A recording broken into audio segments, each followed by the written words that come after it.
Assalamualaikum warahmatullahi wabarakatuh. Alhamdulillahi rabbil alamin wa bihi nasta'in. Wassalatu wassalamu ala khatamil anbiya'i wal mursalin nabiyyina Muhammadin wa ala alihi wa sahbihi ajma'in. Amma ba'du. Para penonton yang dirahmati Allah Subhanahu wa taala, mudah-mudahan Allah taala merahmati dan memberkati kita.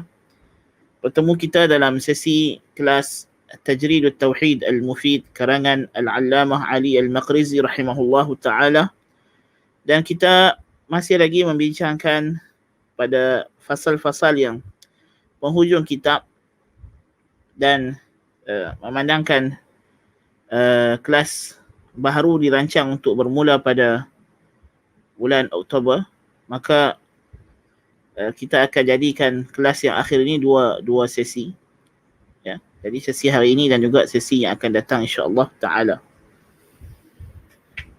Dan pada kelas yang lepas kita telah pun membincangkan tentang mauqif atau pendirian manusia terhadap manfaat dan hikmah ibadah, seperti mana yang dinyatakan oleh musannif rahimahullahu taala bahawa wa'lam anna an-nasa fi manfa'ati al-ibadati wa hikmatiha wa maqsudiha turuqun arba'ah. Ada 4 golongan, 4 sikap manusia dalam menghadapi apakah hikmah dan maksud dan tujuan ibadah disyariatkan oleh Allah Subhanahu wa taala. Dan kita telah meneliti 2 golongan. Yang pertama iaitu golongan Qadariyah dan Jabriyah.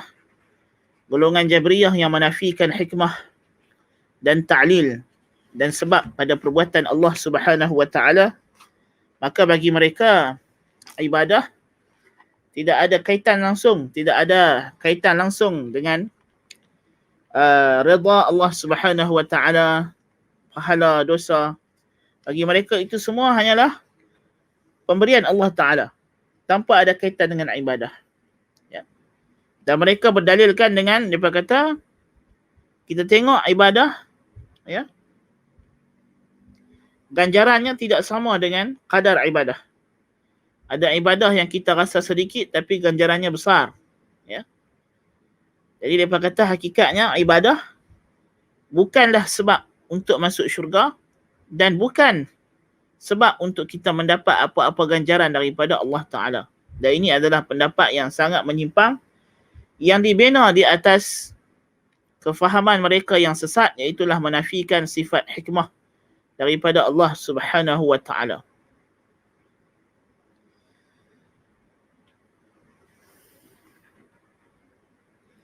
Adapun golongan kedua, golongan Qadariyah, yang mengisbatkan hikmah dan ta'lil. Tetapi bagi mereka hikmah dan ta'lil itu hanyalah yang berkaitan dengan makhluk, tidak ada kaitan dengan Allah Azza wa Jalla sendiri. Ya, berbeza dengan akidah ahli sunnati wal jamaah yang mengisbatkan bagi Allah sifat hikmah, yang hikmah itu kembali kepada Allah dari segi mahabbahnya dan redanya akan sesuatu perkara yang dia lakukan atau apa yang dia suruh, dan bencinya terhadap perkara yang dia larang, dan juga kembali kepada makhluk dari segi maslahah mereka, kebaikan mereka dan manfaat mereka untuk dunia dan akhirat. Tetapi golongan Qadariyah kata ada maslahah yang dikehendaki daripada setiap suruhan Allah Ta'ala hanyalah yang berkaitan dengan maslahah makhluk, tidak ada kaitan dengan kecintaan Allah Subhanahu wa Ta'ala. Oleh sebab itu, menurut golongan ini, ibadah ialah harga tukar ganti bagi ganjaran yang Allah Ta'ala nak berikan kepada kita, iaitulah syurga. Ya, dan mereka berdalilkan dengan ayat-ayat yang menunjukkan bahawa seseorang itu dimasukkan ke syurga dan diberikan balasan baik dan buruk oleh Allah Ta'ala berdasarkan amalan yang dikerjakannya di dunia ini.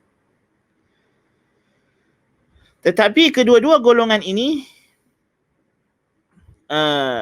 adalah golongan, kata beliau rahimahullahu ta'ala, wahatani ta'ifatani mutaqabilatan.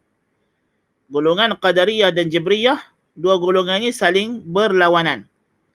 فالجبرية لم تجعل للأعمال ارتباطا بالجزاء البتة، وجوزت أن يعذب الله من أفنى عمره في الطاعة وينعم من أفنى عمره في مخالفته، وكلاهما سواء بالنسبة إليه والكل راجع إلى محض المشيئة.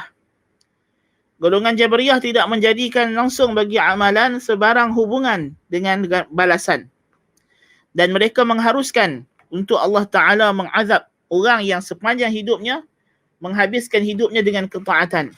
Dalam mazhab Jabriyah, dalam mazhab Asy'ariyah Jabriyah, bagi mereka boleh sahaja Allah Ta'ala memasukkan orang kafir ke dalam syurga dan orang beriman yang tidak pernah melakukan maksiat langsung dalam hidupnya ke dalam neraka. Dari segi keharusan, dia kata harus. Dan Allah kalau buat macam itu tidak zalim. Sedangkan inilah makna zulm, makna zalim. Na'udzubillahi min zalik. Jadi mereka mengharuskan perbuatan tersebut kepada Allah. Sedangkan dia adalah satu perkara yang berlawanan sama sekali dengan sifat Allah Ta'ala yang maha adil, yang maha hikmah, yang maha bijaksana. Manakala golongan Qadariyah, والقدرية أوجبت عليه سبحانه رعاية المصالح وجعلت ذلك كله بمحض الأعمال، وأن وصول الثواب إلى العبد بدون عمله فيه تنقيص باحتمال منة الصدقة عليه بلا ثمن، فجعلوا تفضله سبحانه على عبده بمنزلة صدقة العبد على العبد، وأن إعطاء ما يعطيه أجرة على عمله أحب إلى العبد من أن يعطيه فضلا منه بلا عمل، ولم يجعلوا للأعمال تأثيرا في الجزاء البتة. Golongan Qadariyah pula, mereka menjadikan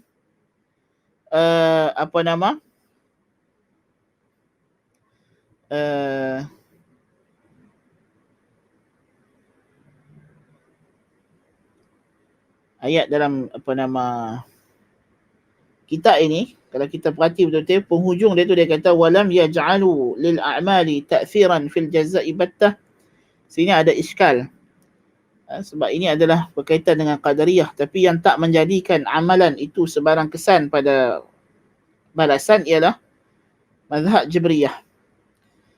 Dan nampaknya pengarang ketika dia meringkaskan perkataan Ibn Qayyim dalam Madarijus Salikin, dia telah tercampur penghujungnya dengan pendapat yang lain. Sepatutnya ayatnya berbunyi wal qadariyatu aujabat 'ala Allah subhanahu ri'ayatal aslah wa ja'alat dhalika kullahu bi mahdhil a'mali wa thamanan laha, wa anna wusul ath-thawabi ila al-'abdi biduni 'amalihi fihi tanghisun bihtimali minnati as-sadaqati 'alayhi bila thaman, faqatalahum Allah ma ajhalahum billahi wa agharrahum bih, جعلوا تفضله وإحسانه إلى عبده بمنزلة صدقة العبد على العبد، حتى قالوا إن إعطاءه ما يعطيه أجرة على عمله أحب إلى العبد وأطيب له من أن يعطيه فضلا منه بلا عمل.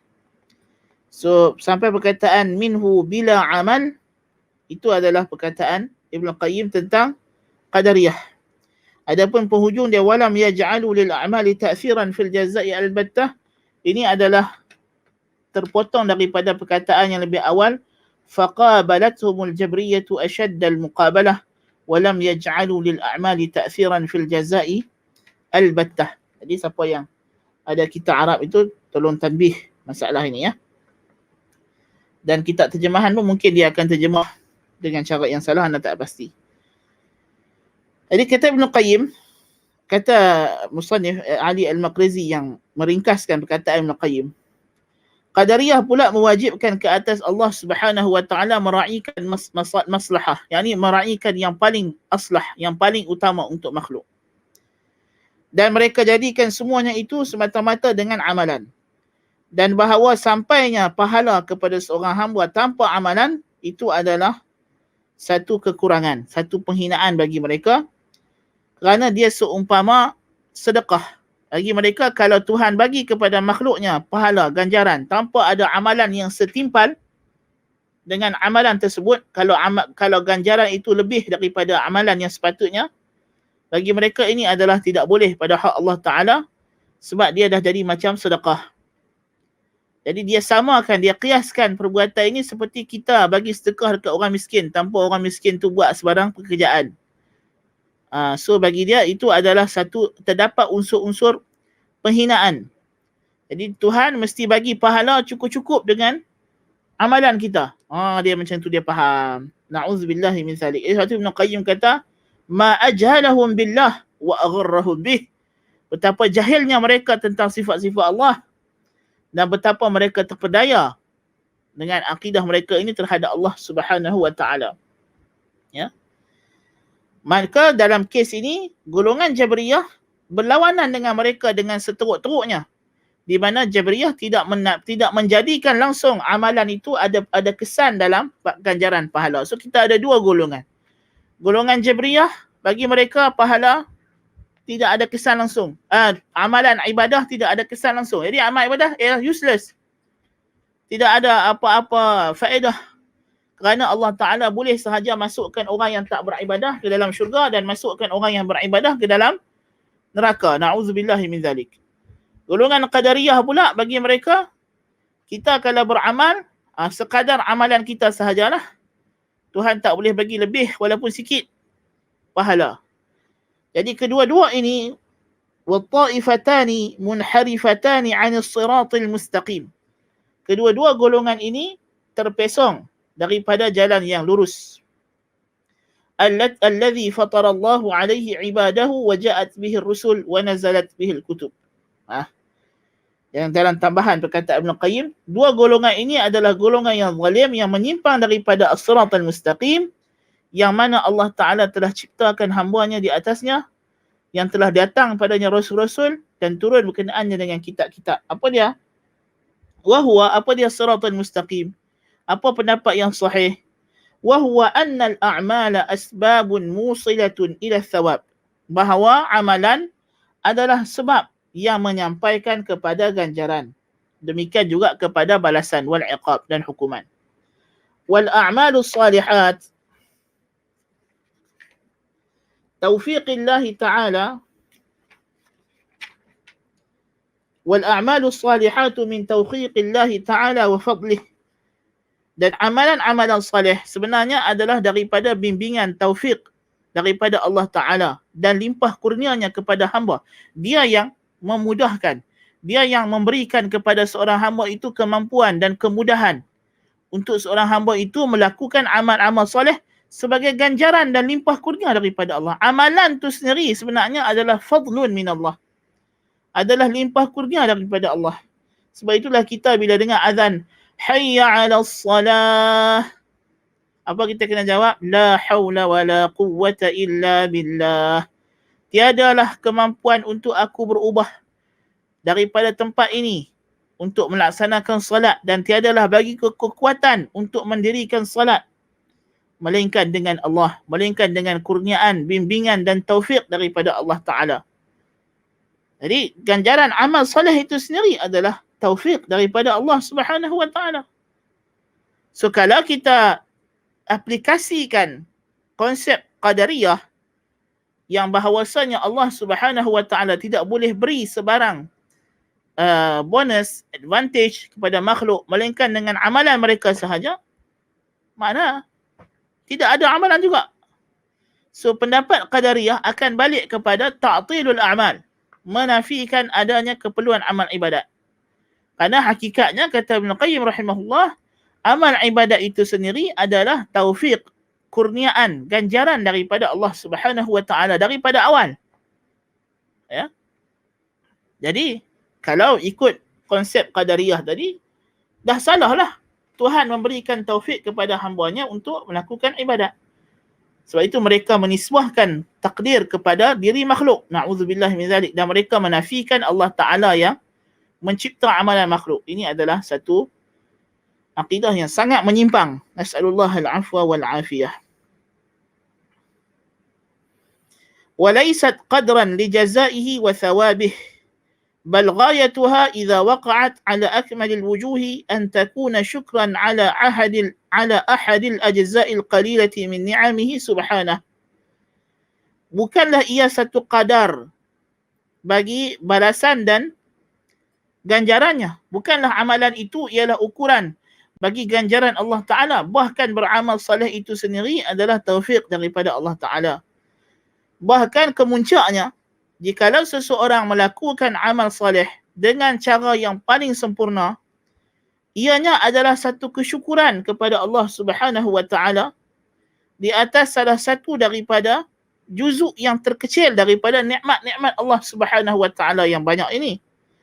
فَلَوْ عَذَّبَ أَهْلَ سَمَاوَاتِهِ وَأَهْلَ أَرْضِهِ لَعَذَّبَهُمْ وَهُوَ غَيْرُ ظَالِمٍ لَهُمْ وَلَوْ رَحِمَهُمْ لَكَانَتْ رَحْمَتُهُ لَهُمْ خَيْرًا مِنْ أَعْمَالِهِمْ.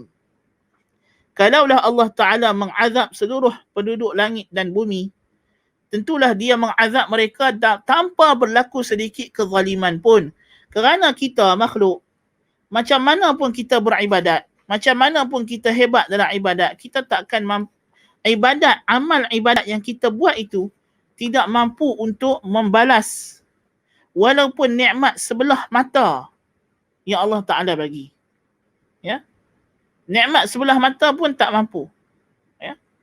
Nikmat gegendang telinga pun belum tentu kita boleh syukur, kita boleh balas. Kita nak kata, ya Allah, nah ambil ibadat aku buat ni, ganti nikmat yang kau bagi dekat aku.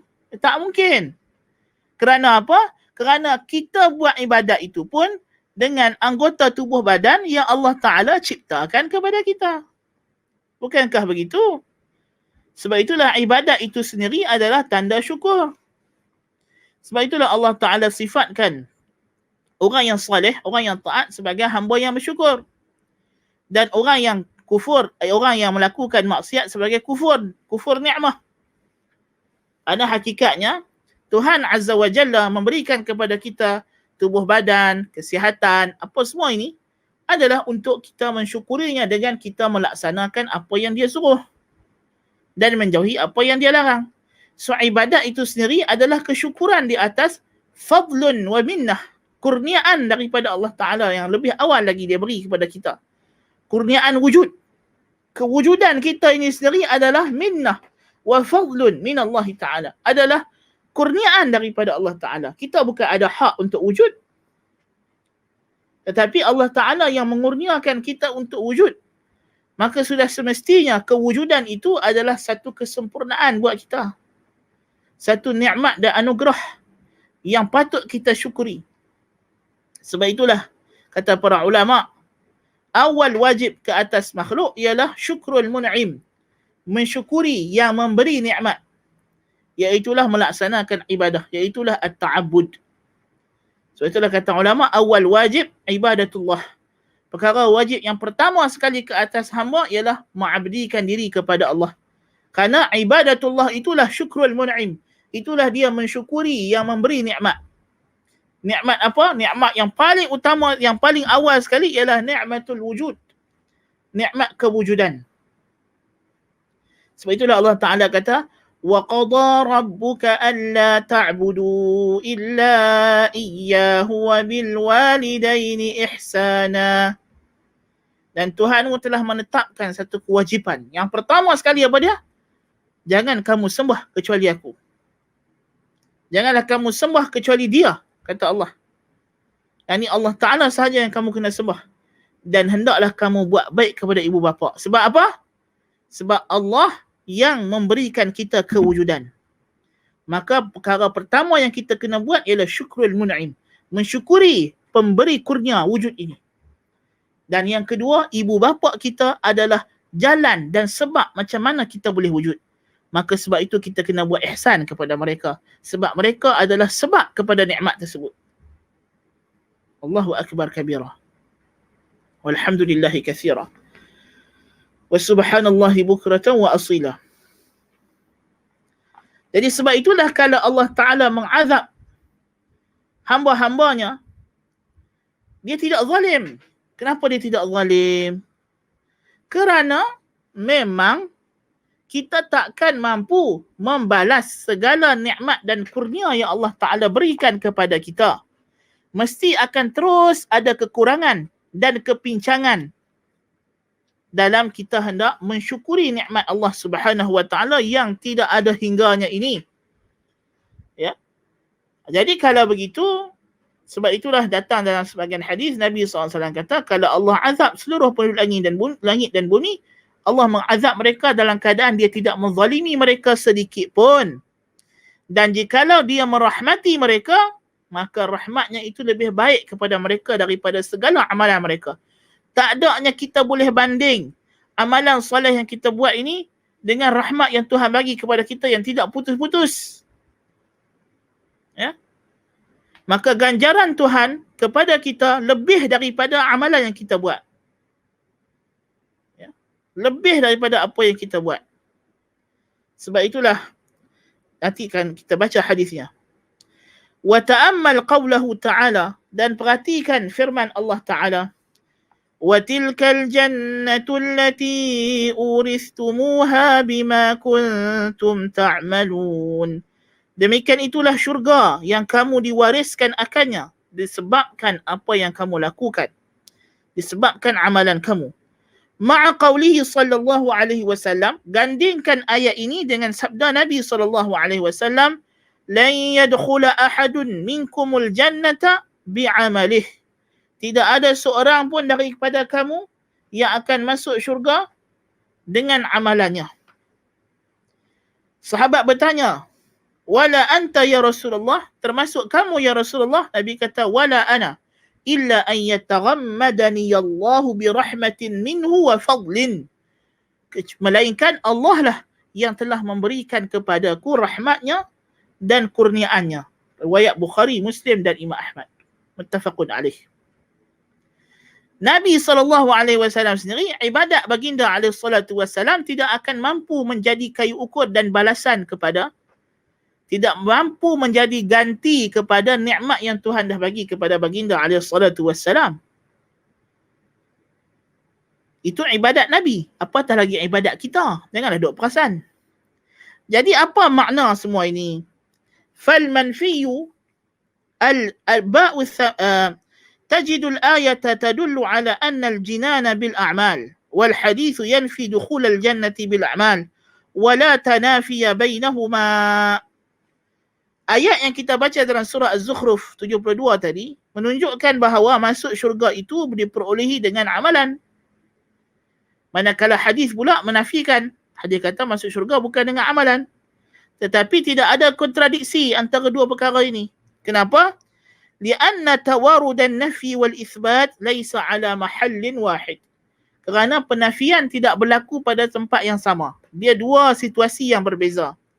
فالمنفي باء ثمانية واستحقاق الجنة بمجرد الأعمال ردا على القدرية المجوسية التي زعمت أن التفضل بالثواب ابتداء متضمن لتكدير المنة. Kerana yang dinafikan dalam hadis ialah ba' thamaniyah, ba'ul iwad. Yani maksud dia kalau kita terjemah, tidak ada seseorang pun di kalangan kamu yang masuk syurga dengan menggantikan amalannya. Dia tak boleh jadikan amalan dia sebagai ganti kepada syurga. Ya Allah, nah ambil amalan aku, mai syurga dekat aku. Tak boleh macam tu. Kerana Tuhan tidak berhajat kepada amalan kita. Dan amalan kita nak dibanding dengan nikmat yang Tuhan nak bagi dalam syurga, Allahu Akbar kabira. Orang yang paling rendah kedudukan dalam syurga, orang yang terakhir Tuhan keluarkan daripada neraka. Bayangkan, dia ni duduk neraka paling lama sekali. Pasal apa? Maknanya, dia hidup dia penuh dengan maksiat lah. Pasal dia paling lama kena bakar dalam neraka tak? Jadi dia orang terakhir keluar daripada neraka, orang last masuk syurga. Apa ganjaran yang Allah Ta'ala bagi kepada dia? Allah Ta'ala bagi kepada dia dunia dan 10 kali ganda dunia. Allahu Akbar kabira. Adakah apa yang dia dapat ini? Dunia. Nikmat seisi dunia. Nikmat dia sebanding dengan dunia yang kita ada hari ini dan dikalikan 10 kali ganda dan 10 kali ganda dan 10 kali ganda. Tuhan tambah 10 tak berhenti. Sampai infinity, tidak ada sudah. Sampaikan dia merasakan dalam syurga, dialah orang yang paling hebat nikmatnya. Sedangkan dialah orang yang paling bawah sekali duduk dalam syurga. kalaulah amalan kita ini adalah cukup-cukup dengan nikmat syurga, tak ada siapa masuk syurga. Ada. Jadi Tuhan Azza wa Jalla, dia memberikan kurnia lebih daripada amalan kita. Lebih daripada amalan kita. So yang dinafikan dalam hadis ialah ba'ul iwad, ba'ul thamaniyah. Ba yang menunjukkan makna harga. Ya, ba yang menunjukkan ganti, ukuran ganti. Ada. Sebagai bantahan ke atas golongan Qadariyah Majusiyah yang menyangka bahawa limpahan kurnia Allah dengan ganjaran secara permulaan tanpa amalan itu mengandungi padanya pengeruhan terhadap kurniaan.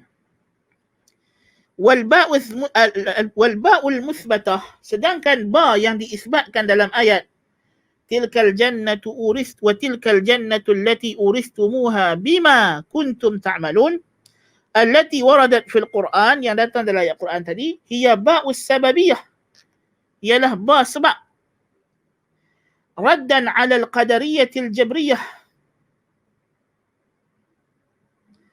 الذين يقولون لا ارتباط بين الأعمال وجزائها ولا هي أسباب لها وإنما غايتها أن تكون أمارة. Bantahan kepada golongan Jabriyah pula yang menafikan sebab, yang menafikan langsung fungsi amalan, seolah-olah kita masuk syurga tanpa perlu beramal langsung. Salah. Kita kata amalan adalah sebab untuk kita mendapat rahmat Allah Ta'ala.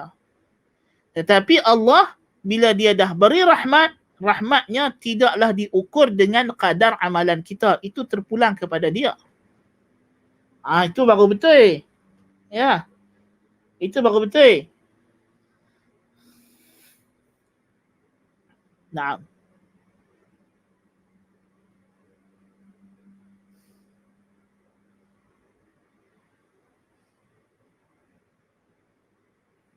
Kata Ibn Qayyim di sini,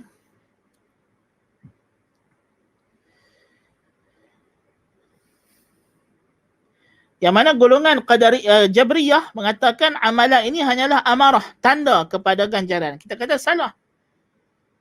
Punca untuk kita mendapat ganjaran daripada Allah ialah amalan kita, amalan soleh kita. Dia adalah sebab. Tetapi tidak semestinya Allah Ta'ala bila dia nak bagi ukuran ganjaran amalan itu, mestilah cukup-cukup dengan kadar amalan kita. Itu tak betul juga. So Qadariyah tadi dia kata tak, kalau Tuhan nak bagi pahala, dia kena bagi sukat. Dia kena sukat dengan amalan kita. Kita kata salah. Amalan hanyalah sebab untuk Allah Ta'ala memberi kita ganjaran. Ganjaran macam mana dia nak bagi, itu hak dia. Berapa banyak dia nak bagi, itu hak dia. Tuhan tidak terikat dengan sukatan amalan kita. Allahu akbar kabira. Ada. والسنة النبوية هي أن عموم مشيئة الله وقدرته لا تنافي ربط الأسباب بالمسببات وارتباطها بها. Dan sunnah nabawiyah menjelaskan bahawa menyeluruhnya kehendak Allah Ta'ala dan kemampuannya tidak menafikan dihubungkan sebab dengan musabbab bil musabbabat wartibataha biha, dan hubung kait di antara sebab dengan musabab. So sebab dan musabab ini ialah memang sudah Allah Ta'ala jadikan kejadian alam ini semuanya berlaku dengan sebab musabab. Ya. Setiap kejadian dalam alam ini berlaku dengan sebab musabab. Ya. Nak berlaku kebakaran, kena ada api, kena ada suasana yang memungkinkan untuk berlaku kebakaran. Nak kenyang, kena makan. Makanan yang mestilah makanan itu ada zat yang cukup dengan kadar sukatannya. Maka setiap kejadian dalam alam ni ada sebab dan musabab. Maka demikian juga Allah Ta'ala takdirkan masuk syurga sebabnya ialah amalan. Tetapi banyak mana ganjaran yang Tuhan nak bagi kepada orang yang beramal, itu tidak terikat. Tuhan tidak terikat dengan kadar amalan yang kita lakukan. وَكُلُّ طَائِفَةٍ مِنْ أَهْلِ الْبَاطِلِ تَرَكَتْ نَوْعًا مِنَ الْحَقِّ فإنها ارتكبت لأجله نوعا من الباطل بل أنواعا فهدى الله أهل السنة لما اختلفوا فيه من الحق بإذنه. Dan setiap golongan daripada ahli batil ini, Qadariyah dan Jabriyah, meninggalkan satu jenis daripada kebenaran. Lalu mereka menunggang disebabkan dengannya banyak jenis daripada kebatilan. Lalu Allah membimbing ahli sunnah wal jamaah dalam perkara yang mereka bertelagah itu kepada kebenaran dengan izinnya. Jadi ahli sunnah wal jamaah, Allah Ta'ala telah bimbing mereka untuk melihat kebenaran, untuk menggabungkan kedua-dua kebenaran yang ada di setiap pihak. Lalu mereka mendapat kebenaran yang khalis, yang safi, yang suci, yang bersih daripada sebarang pencemaran kebatilan. Allahu akbar kabira walhamdulillahi kathira wa subhanallahi bukratan wa asila. Ini dua golongan yang sesat. Datang golongan yang ketiga, as-sinfu tsalits الذين زعموا أن فائدة العبادة رياضة النفوس واستعدادها لفيض العلوم والمعارف عليها وخروج قواها من قوى النفس السبعية والبهيمية فلو عطلت العبادة لالتحقت بنفوس السباع والبهائم فالعبادة تخرجها إلى مشابهة العقول فتصير قابلة لانتقاش صور المعارف فيها. Golongan yang ketiga, ya, ialah golongan ahli falsafah, yang mereka ni pula ada pahaman yang lebih pelik lagi berkenaan dengan masalah ibadah ini. Apa pahaman mereka? Dia kata ibadah tujuannya adalah untuk menternak, untuk menjinakkan jiwa semata-mata, supaya jiwa manusia ini tidak menjadi seperti perangai kebinatangan. So tujuan ibadah ialah hendak mengeluarkan manusia daripada ciri-ciri kebinatangan supaya menjadi satu kewujudan yang lebih hampir kepada akal. Akal di sini ialah spirit. Iaitulah secara mudahnya Tuhan. Na'udzubillah min zalik. So golongan yang ketiga ni lebih sesat lagi pula. Dia kata tujuan Tuhan suruh kita beribadah ni supaya kita keluar daripada ciri-ciri kemanusiaan dan kita semakin hampir kepada ciri-ciri alam ruh, ciri-ciri kemalaikatan. Seterusnya kita akan naik martabat, na'udzubillah min zalik, sampailah menyerupai Tuhan. Ini pahaman mereka. Lalu dia berkata bila dah seorang jiwa, seorang manusia yang beribadat itu dah mensucikan jiwanya daripada ciri-ciri kemanusiaan, daripada perangai-perangai kebinatangan dan menghampiri perangainya dengan spirit, dengan ruh, maka jadilah dia boleh mendapat pelbagai pengetahuan. Ini golongan esoterik, golongan Gnosticism.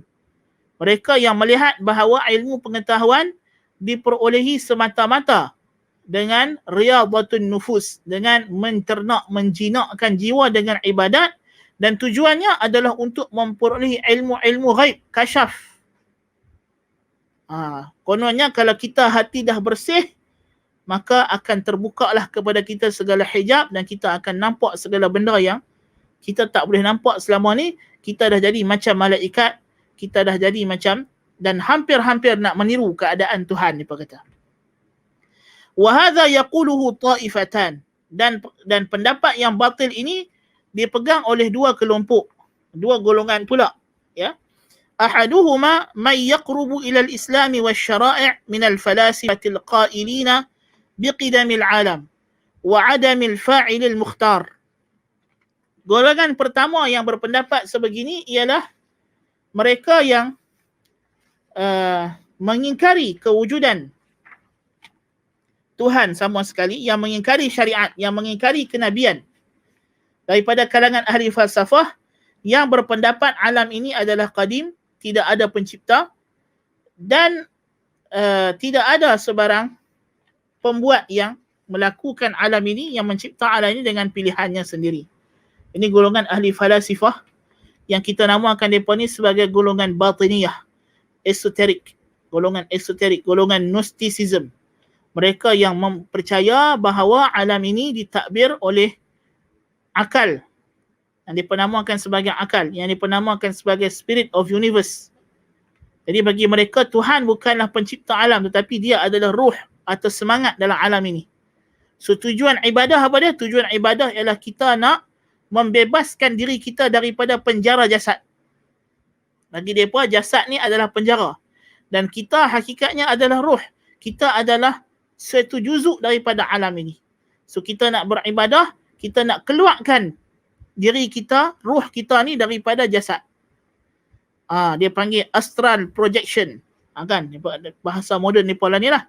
Kan? Kononnya nak mengeluarkan ruh daripada jasad supaya boleh bergabung balik ke dalam alam spirit. Ke dalam spirit, semangat alam ini. Yang mana semangat alam ni adalah Tuhan.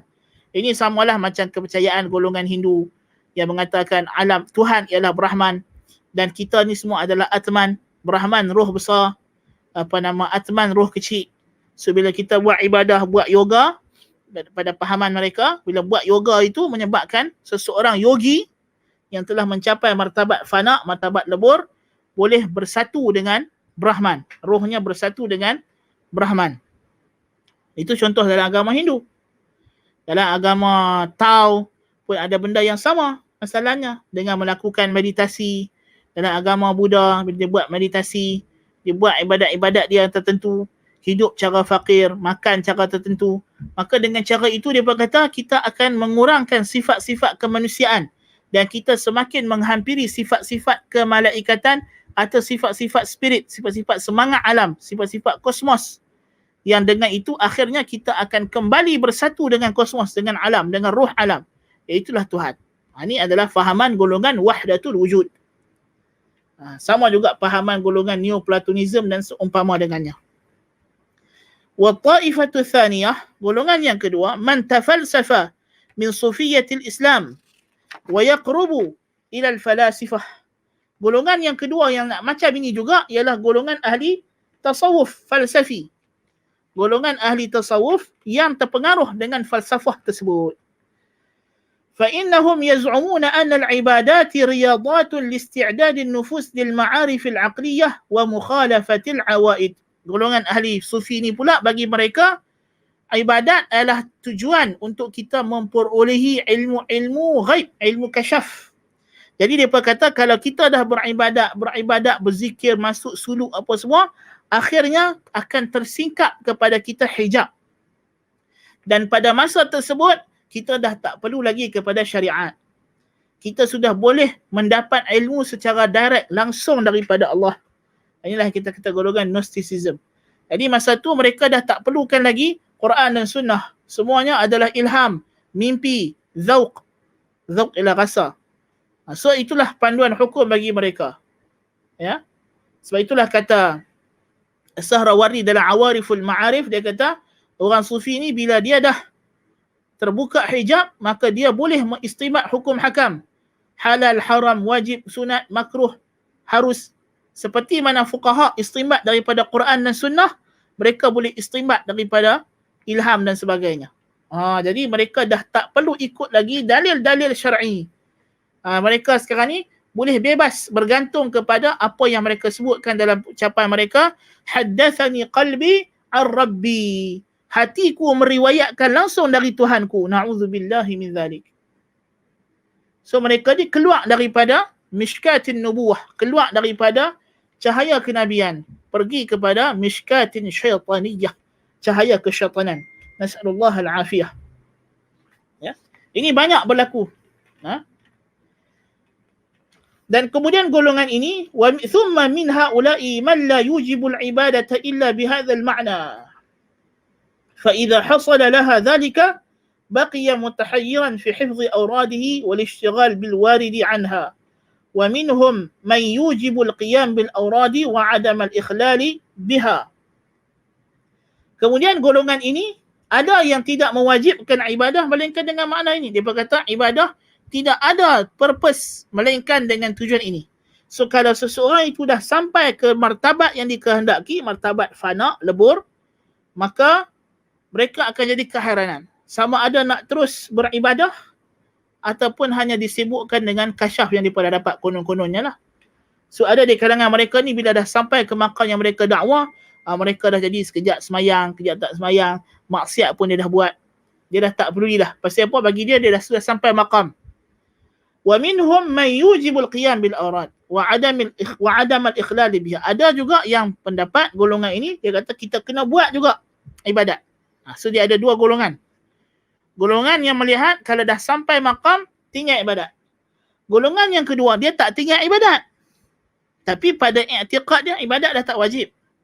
Ini juga bahaya. Wa hum sinfani aidan. Ahaduhuma man yaqulu biwujubiha hifdhan lilqanun wa dhabtan linnamus. Yang masih buat ibadat pula ada dua golongan. Satu golongan kata kita kena buat ibadat pasal ini syariat. Jadi kita tak mau nanti orang syariat kata kita ni sesat. So kita kena jaga, pelihara. So mereka buat ibadat tu sebagai satu bentuk nifak, kemunafikan. Jadi mereka ni macam golongan zindiq lah, golongan munafik yang berpura-pura ibadat.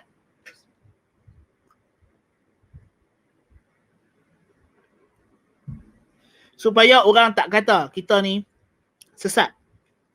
Walaupun hakikatnya bagi mereka, mereka dah tak berhajat kepada ibadat. Na'udzubillah min zalik. Wal akharun yujibunaha hifdhan lil warid wa khawfan min tadarruj an-nafs bi mufaraqatiha ila halatiha al-ula min al-bahimiyah. Golongan yang kedua pula yang kata wajib ibadat, dia berkata kita kena terus beribadat supaya kita tak putus daripada kasyaf dan semua ni. So bagi mereka, dia berkata kalau kita tinggal ibadat, takut lama-lama nanti kita patah balik jadi perangai kemanusiaan, kebidatangan. So dia bukan, tujuan dia bukan kerana melihat dia tu hamba Allah atau makhluk Allah, tak. Pasal mereka tak percaya pun mereka ni makhluk yang diciptakan. Bagi mereka, asalnya mereka dulu adalah daripada Tuhan, mereka nak kembali jadi Tuhan. Na'udzubillahi min zalik. Fahadhihi nihayatu iqdamihim fi hikmatil ibadah. وما شرعت لأجله ولا تكاد تجد في كتب المتكلمين على طريق السلوك غير طريق من هذه الطرق الثلاثة أو مجموعها. Inilah dia kesudahan, kemuncak mereka dalam melaksanakan ibadah. Dan apakah tujuan ibadat itu disyariatkan? Dan hampir sahaja kamu tidak jumpa dalam kitab-kitab ahli kalam yang menceritakan tentang suluk, ibadat, tasawuf apa semua ini, melainkan tiga jalan ini saja. So kamu dapati kebanyakan ahli kalam yang menulis kitab-kitab dalam ibadat, ya, bila mereka menghurai tentang maksud tujuan ibadah, tidak lari daripada salah satu daripada tiga mazhab ni. Mazhab ahli sunnah wal jamaah yang hak, yang bersesuaian dengan Quran dan sunnah dalam memahami maksud dan tujuan ibadah, mereka tak pernah sebut. Sebab apa? Mereka tak pernah tahu atau mereka tak pernah beriktikad dengan iktikad yang sahih. So kalau dalam kitab-kitab golongan ahli kalam ini, sama ada mereka kata ibadat semata-mata untuk, tidak ada kaitan langsung dengan pahala, semata-mata sebab Tuhan suruh, Tuhan nak, kita buatlah. Ataupun ada pendapat lain yang kata ibadat itu ialah untuk mendapatkan ganjaran sekadarnya sahaja. Mazhab Qadariyah ataupun yang pilih mazhab ahli falsafah Sufiyah Batiniyah yang mengatakan tujuan beribadat itu hanyalah untuk mencapai makam tertentu, untuk melepaskan diri daripada penjara jasad konon-kononnya. Lepas itu kita sudah bebas daripada sebarang tugas dan kewajipan. Nas'alullah al-afwa wal-afiyah. Kalau lepas itu kita masih beribadat pun, bukanlah kerana kita ni hamba dan sebagainya, tapi kerana sama ada untuk mengelakkan diri daripada dituduh oleh ahli syariat, kata mereka, sebab kita ni ahli hakikat, konon-kononnya dia berkata, ataupun kerana nak menjaga hakikat tersebut jangan sampai hilang. Itu sahaja.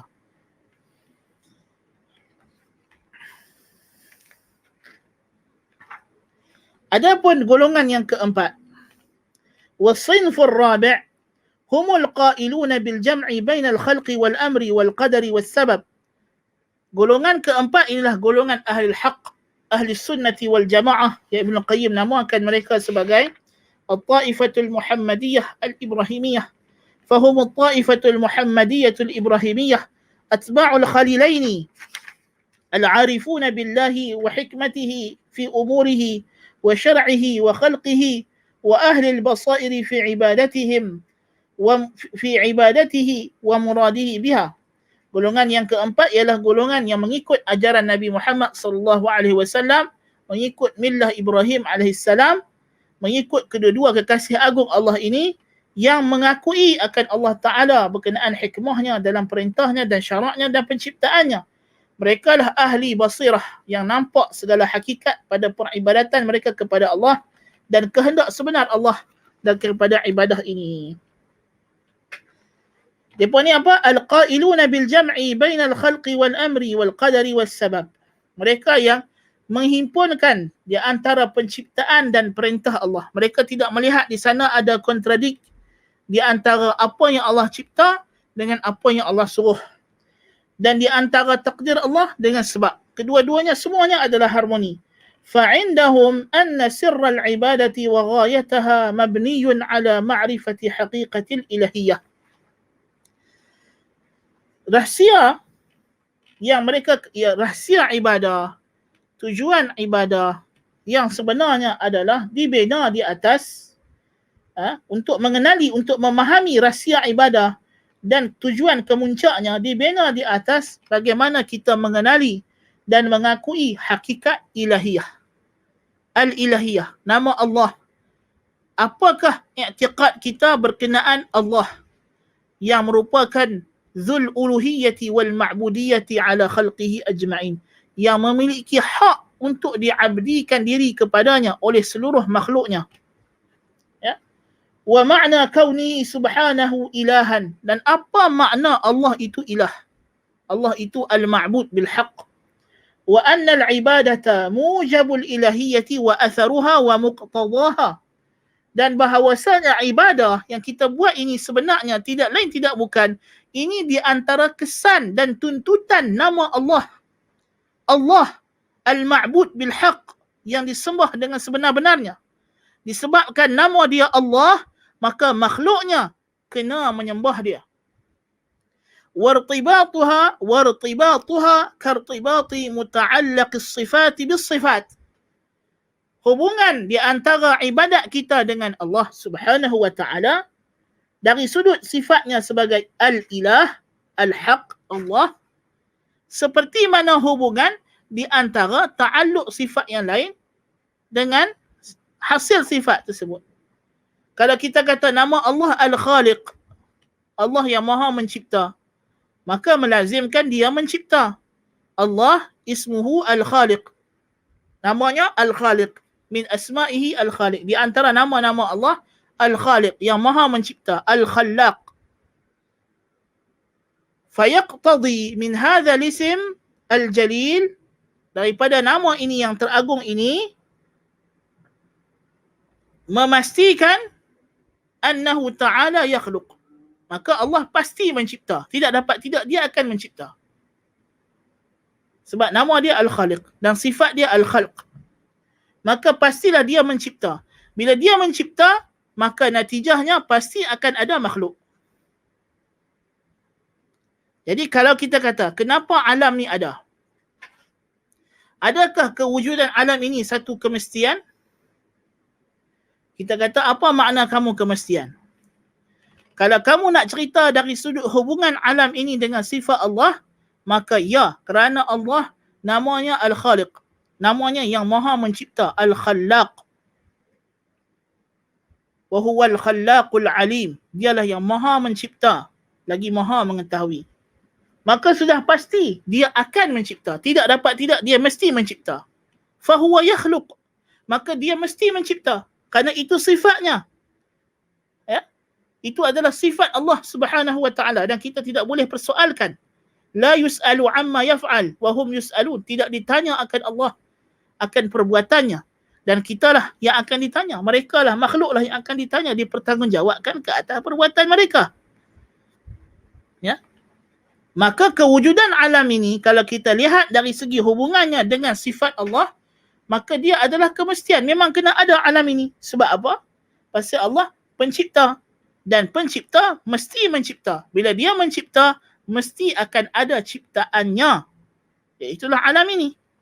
Maka demikian juga hubungan ibadah dengan Allah. Apabila namanya Allah Al-Ma'budu bihaqqin, yang disembah dengan sebenar-benarnya, maka mesti ada makhluk yang menyembahnya. Tidak dapat tidak. Maka mesti ada ibadah, mesti ada ubudiyah daripada makhluknya.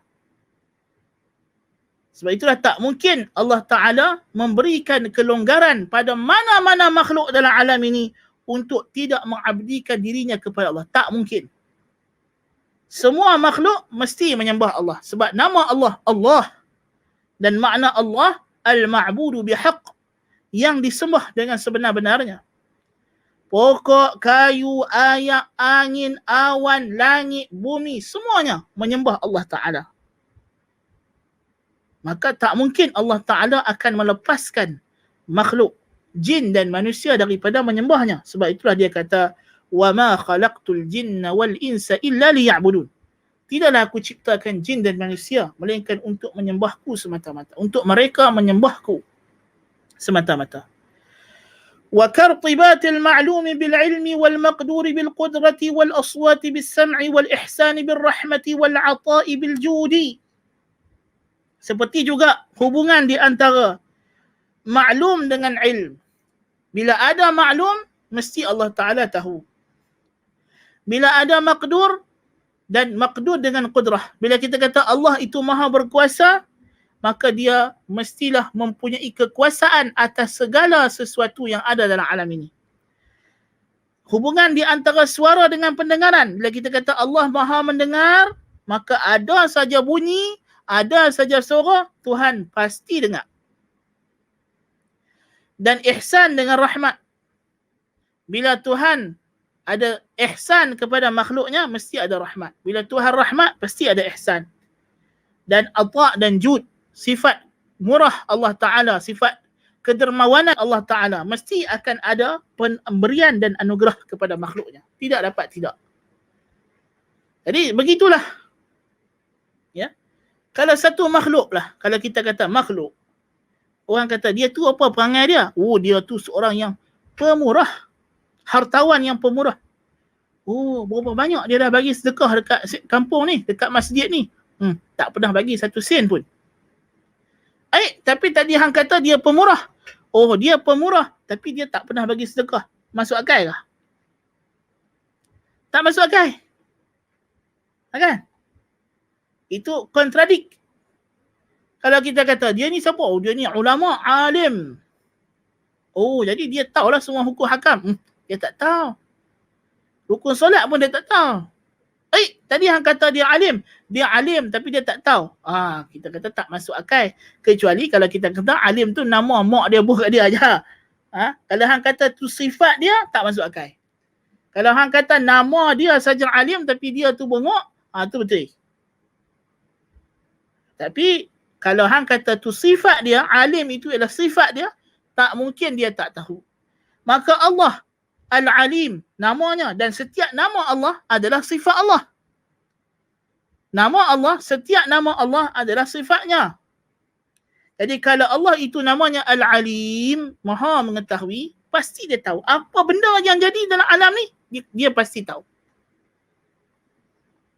Kalau Allah itu namanya adalah Al-Qadir, yang maha berkuasa, maka apa sahaja kejadian dalam alam ni, mestilah di bawah kekuasaan dia. Kalau namanya ialah As-Sami' yang maha mendengar, apa saja bunyi dalam alam ni, bunyi tapak kaki semut sekalipun, Allah Ta'ala pasti dengar. Kalau nama Allah itu Ar-Rahman, Ar-Rahim, pastilah akan datang daripada Allah pelbagai ihsan, belas kasihan kepada makhluknya. Kalau nama dia Al-Jawad, sifat Allah Ta'ala ialah Al-Jud, yang maha mengurniakan pelbagai kurniaan kepada makhluknya, maka pastilah Allah Ta'ala itu akan memberikan pelbagai kurniaan kepada makhluknya. Tidak dapat tidak. Maka demikianlah, kalau dah nama Allah itu Allah, Allah maknanya Al-Ma'budu bihaq, yang disembah dengan sebenar-benarnya, pastilah kita kena menyembah Allah Ta'ala, dan pasti Allah Ta'ala akan suruh kita sembah dia. Tidak dapat tidak. فَعِنْدَهُمْ مَنْ قَامَ بِمَعْرِفَتِهَا عَلَى النَّحْوِ الَّذِي فَسَّرْنَاهَا بِهِ لُغَةً وَشَرْعًا مَصْدَرًا وَمَوْرِدًا اسْتَقَامَ لَهُ مَعْرِفَةُ حِكْمَةِ الْعِبَادَاتِ وَغَايَتِهَا وَعَلِمَ أَنَّهَا هِيَ الْغَايَةُ الَّتِي خُلِقَتْ لَهَا الْعِبَادُ وَلَهَا أُرْسِلَتِ الرُّسُلُ وَأُنْزِلَتِ الْكُتُبُ وَخُلِقَتِ الْجَنَّةُ وَالنَّارُ. Bagi mereka yang telah mengetahui makna Allah, seperti yang telah kami jelaskannya secara bahasa, syarak, masdar, maurid. Ini apa makna ilah al-ma'budu bihaq? Apa makna Allah al-ma'budu bihaq? Maka akan lurus dan sejahteralah pengetahuannya berkenaan hikmah ibadah dan tujuannya, dan pastilah dia tahu bahawasanya ibadah inilah tujuan yang kenapa Allah Ta'ala menciptakan segala makhluknya. Dan disebabkannya lah Allah Ta'ala mengutuskan para rasul dan diturunkan segala kitab dan diciptakan syurga dan neraka.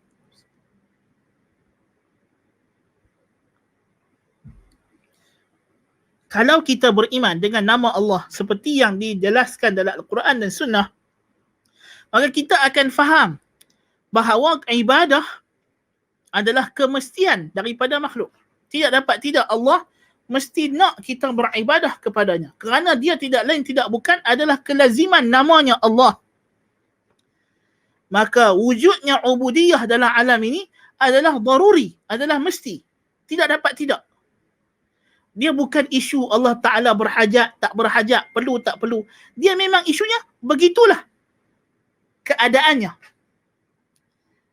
That's the way. Itulah dia. Tak boleh dapat tidak lagi. Tak? Kalau kita kata, orang lelaki tak boleh beranak. Sebab apa orang lelaki tak boleh beranak? You tak tanya sebab apa orang lelaki tak boleh beranak. Sebab dia memang lelaki. Lelaki dia tak beranak. Itulah ciri-ciri kelakian. Ya? Kenapa orang lelaki tak datang bulan? Dia itulah lelaki. Orang perempuan, itulah dia perempuan. Itulah ciri-ciri keperempuanan. Dia tak boleh menafikan hakikat tersebut. Ya. Walillahil mathalul a'la. Inilah dia ciri-ciri ketuhanan Allah Subhanahu wa taala. Bila dia namanya Allah, dia pasti disembah. Maka dia mestinya ada dalam alamnya ubudiyah, penyembahan daripada makhluknya kepada dia. Ya. Ini adalah haqaiqul wujud. Ini adalah hakikat wujud yang kita kena faham.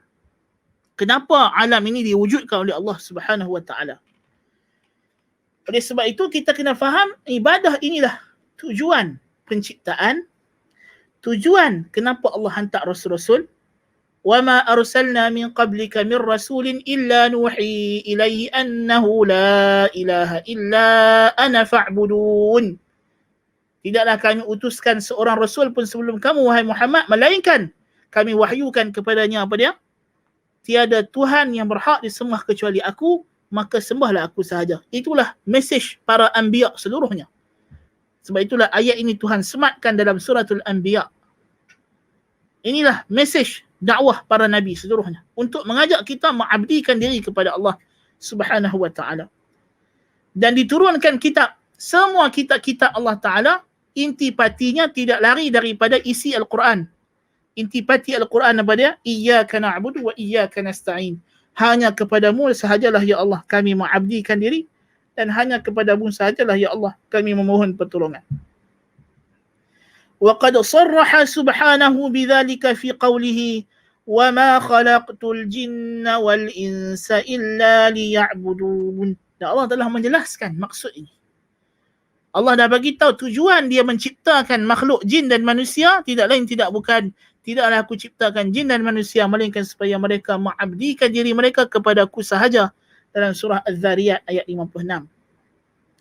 Fal ibadatu hiya allati wujidat li ajliha al-khalaiq kulluha. Maka ibadah adalah tujuan yang disebabkannya lah diwujudkan segala makhluk. Jadi makhluk ini semua ya Allah Ta'ala ciptakan adalah tujuannya apa? Untuk menyembahnya, untuk mengabdikan diri kepadanya. Kama qala ta'ala ayahsabul insanu an yutraka suda. Allah Ta'ala berfirman dalam surah Al-Qiyamah ayat 36. Adakah manusia menyangka dia akan ditinggalkan begitu sahaja? Ay muhmalan, tidak disuruh, tidak dilarang. Qala Syafi'i rahimahullah la yu'maru wa la yunha, wa qala ghairuhu la yuthabu wa la yu'aqab. Makna sudah, Imam Syafi'i memberikan tafsirannya la yu'mar wa la yunha, tidak disuruh dan tidak dilarang. Kata ulama tafsir yang lain la yuthabu wa la yu'aqab, tidak diberi ganjaran dan tidak diberi hukuman. Yani suruh dan larang lah. Sebab itulah sebagian ulama mencadangkan supaya kita menamakan golongan liberal sebagai golongan Sudawiyah. Sudawiyah. Sudawiyah diambil berkaitan sudah. Kalau kata adakah manusia menyangka mereka diciptakan sudah, muhmala, dibiarkan begitu sahaja, tidak disuruh itu, ini, dan tidak dilarang daripada itu dan ini? Tidak. Tujuan aku ciptakan mereka adalah untuk aku suruh dan larang. Sebab itu ulama tafsirkan makna ayat illa liya'budun wa ma khalaqtul jinna wal insa illa liya'budun illa li'amurahum wa anhahum. Tidaklah aku ciptakan mereka melainkan untuk aku suruh dan aku larang. Itu tujuan penciptaan, hakikat wujud. وهما تفسيران صحيحان فإن الثواب والعقاب مترتب على الأمر والنهي والأمر والنهي هو الطلب للعبادة وإرادتها. Dan kedua-dua tafsiran ini adalah sahih kerana thawab dan iqab, ganjaran dan hukuman adalah hasil daripada suruhan dan tegahan. Dan suruhan dan tegahan itulah dia tuntutan untuk ibadah dan kehendak akannya. Jadi ibadah tidak lain tidak bukan adalah imtithalul khitab syar'i. Makna ibadah ialah imtithalul khitab syar'i. Menuruti, melaksanakan perintah syarak. Itulah dia ibadah. Sebab itulah sebagai ulama mentafsirkan ibadah dengan makna ta'ah. Ta'at segala suruhan Allah, menjauhi segala larangan Allah. Itulah dia ibadah. Wa haqiqatul ibadati imtithaluhuma, dan hakikat ibadat itu tidak lain tidak bukan ialah mentaati kedua-duanya, suruhan dan tegahan. Buat apa yang Tuhan suruh, tinggal apa yang Tuhan larang.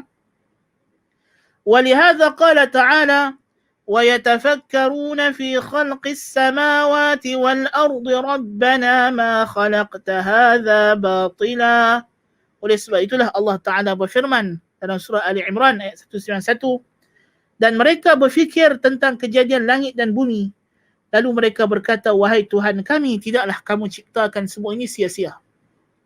Yang ini bukan begitu sahaja. Kamu ciptakan ini adalah untuk ibadah kepadamu. Sebab itu dia berkata, Rabbana ma khalaqta hadza batila subhanaka faqina azaban nar. Maha sucimu ya Allah daripada perbuatan yang sia-sia. Maka lindungilah kami daripada azab neraka. Tengok, orang yang beriman, jikalau dia merenung kejadian alam, dia akan sampai kepada satu kesimpulan yang paling waras. Tidak lain tidak bukan tujuan Allah Ta'ala menciptakan alam ini adalah untuk ta'abbud, untuk memperhambakan diri mereka kepada Allah Subhanahu wa Ta'ala. Wa khalaqa Allahu as-samawati wal arda bil haqqi wa litujza kullu nafsin bima kasabat. Wa qala ta'ala, dan firman Allah Ta'ala surah Al-Hijr ayat 85, وَمَا خَلَقْنَا السَّمَاوَاتِ وَالْأَرْضَ وَمَا بَيْنَهُمَا إِلَّا بِالْحَقِّ. Dan tidaklah kami ciptakan langit dan bumi dan apa yang di antara keduanya melainkan dengan kebenaran, dengan tujuan yang benar, iaitulah untuk kita menyembah Allah Ta'ala. Dan firman Allah dalam Al-Jathiyah ayat 22, وَخَلَقَ اللَّهُ السَّمَاوَاتِ وَالْأَرْضَ بِالْحَقِّ وَلِتُجْزَى كُلُّ نَفْسٍ بِمَا كَسَبَتْ. Dan Allah ciptakan langit dan bumi dengan kebenaran dan untuk dibalas setiap jiwa sesuai dengan apa yang dia kerjakan, disebabkan apa yang dia lakukan. Tengok, Tuhan kaitkan di antara penciptaan langit dengan bumi dengan kemestian adanya hari kiamat, hari pembalasan. فأخبر الله تعالى أنه خلق السماوات والأرض بالحق المتضمن أمره ونهيه وثوابه وعقابه. Maka Allah memberitahu bahawasanya dia menciptakan langit dan bumi dengan kebenaran yang terkandung dalam perkataan ini makna perintahnya dan larangannya, ganjarannya dan hukumannya. فَإِذَا كَانَتِ السَّمَاوَاتُ وَالْأَرْضُ إِنَّمَا خُلِقَتْ لِهَذَا وَهُوَ غَايَةُ الْخَلْقِ فكيف يقال إنه لا غاية له ولا حكمة مقصودة أو إن ذلك لمجرد استئجار العمال حتى لا يتكدر عليهم الثواب بالمنة أو لمجرد استعداد النفوس للمعارف العقلية وارتياضا لمخالفة العوائد. Jikalaulah langit dan bumi diciptakan untuk ibadah dan ia adalah tujuan kemuncak tujuan penciptaan alam, maka bagaimana mungkin kita boleh dakwa macam perkataan Jabariyah bahawa ibadat tidak ada tujuan, tidak ada hikmah. Ataupun perkataan Qadariyah bahawa ibadat itu semata-mata untuk Allah Ta'ala jadikan dia sebagai tukar ganti dengan kurniaan yang dia bagi. Atau perkataan ahli falsafah tadi, semata-mata untuk mendidik jiwa dan akal, untuk mendapat pengetahuan akal dan mendidik jiwa untuk menyelisihi adat kebiasaan. Tak mungkin. Ini terlalu remeh. Ibadat kedudukannya lebih besar daripada ini. وإذا تأمل اللبيب الفرق بين هذه الأقوال وبين ما دل عليه صريح الوحي علم أن الله تعالى خلق الخلق لعبادته الجامعة لكمال محبته مع الخضوع له والانقياد لأمره. Jikalau seorang yang bijaksana dan cerdik pandai memerhatikan, meneliti perbezaan di antara pendapat-pendapat ni semua dan apa yang ditunjukkan dengan wahyu yang jelas dibandingkan pendapat-pendapat Qadariyah, Jabriyah, ahli falsafah Sufiyah tadi dengan apa yang dinyatakan oleh wahyu secara jelas berkenaan dengan tujuan dan maksud ibadah, dia akan dapati, dia akan tahu bahawasanya Allah Ta'ala menciptakan makhluknya semuanya untuk beribadah. Yang ibadah itulah penghubung, penggabung di antara kesempurnaan kecintaan kepada Allah bersama dengan kesempurnaan ketundukan dan kepatuhan kepada suruhannya. Itulah dia ibadah. Ya? Itulah dia ibadah. Ibadah ialah kamalul hub ma'a kamalil khudu'. Kesempurnaan cinta disertai dengan kesempurnaan ketundukan, kepatuhan kepada Allah Subhanahu wa ta'ala. Ya?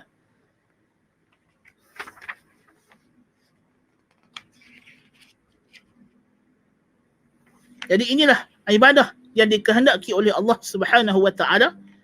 Jadi kita faham bahawasanya tujuan dan manfaat ibadah tidak lain tidak bukan adalah kerana dia adalah kelaziman, tuntutan nama Allah sendiri.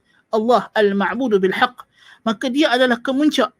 Kenapa ibadat itu disuruh oleh Allah Ta'ala? Dia adalah tujuan alam ini diciptakan.